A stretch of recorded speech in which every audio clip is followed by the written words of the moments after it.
Olha aqui pra mim, rapaz. Você tá bom?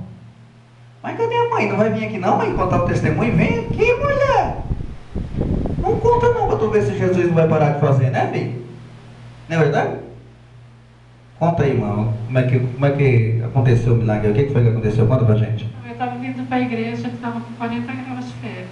Aí eu falei para a Rosângela que não ia vir não, que ia levar ele no médico. Daí a gente veio para cá, quando eu cheguei aqui, o senhor colocou a gravata dele, fez a oração.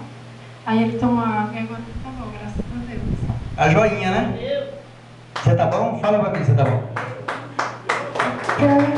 Tá bom?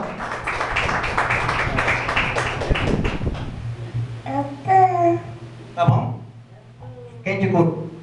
Olha aqui pro tio. Quem te curou? Fala, Jesus. Jesus. Foi Jesus, meu irmão. Né? Eu lembro que quando eu dei um abraço nele aqui, o bichinho estava quente, que eu achei que eu ia derreter.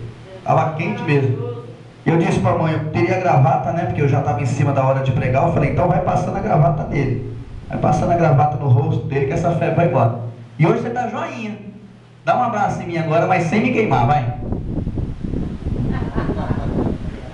Agora tá bom, né? Não é verdade? Você queria conhecer aqui? Aí, ó, você está em cima do altar. Vamos subir aqui para você ver, ó. Você está em cima do altar, ó.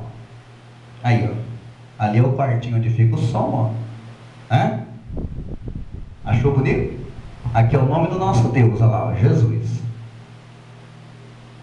Ele queria conhecer, deixa ele conhecer. Isso aqui é o instrumento que faz barulho. Né? Agora vamos pular?